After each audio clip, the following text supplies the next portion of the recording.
First, there were fake Louis Vuitton purses, then fake iPhones, and now fake military equipment. It looks like made in China products have hit the U.S. military, but this time with much more serious effects. More details in this original post. A report from the Military Committee of the U.S. Senate claims that many inferior electronic parts produced in China were used in U.S. military equipment. The Chinese Foreign Ministry responded by saying they were surprised by the accusations and that the U.S. should have conducted a thorough investigation on the parts before purchase. According to MSN, more than 1 million counterfeit parts were installed into U.S. military equipment, and most of the fraudulent parts were made in China. This discovery has affected Navy helicopters, cargo planes, and the Navy's P-8A jet used for anti-submarine warfare.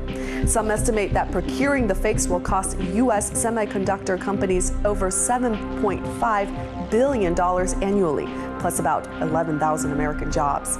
In response, the Chinese Foreign Ministry spokesman Hong Lei said the U.S. should have conducted a thorough investigation into the sellers of the parts and the types of deals involved. Continue with, quote, whether the relevant accusations are reasonable is still questionable. According to an article from Xinhua, it starts with, quote, the U.S. government has found yet another reason to ignore its own problems and bash China. Let's see what side microbloggers take. It's so funny. The U.S. Army bought Chinese parts to produce military weapons? Why would they do that? And I wonder if this is China's new military strategy against the U.S. by using our inferior parts to beat the U.S. Army.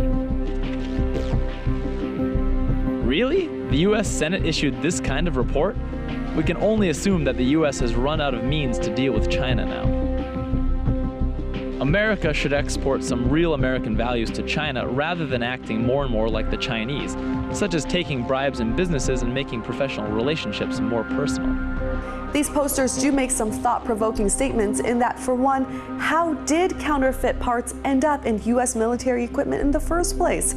Doesn't the U.S. military take thorough precautions when putting anything into their own weapons? And also, the U.S. has maintained a military embargo on China for 23 years now, according to China Daily. So military components and weapons aren't officially allowed to be traded between the two countries anyway. What's interesting is that in a Bloomberg article, it reports that phone numbers listed on websites for some of the Chinese companies that manufacture the parts were either disconnected or incorrect. Given this and the military embargo, it implies that the U.S. military may have engaged in private business deals with Chinese companies to possibly save money, or, as one of the posters implied, a result of bribery.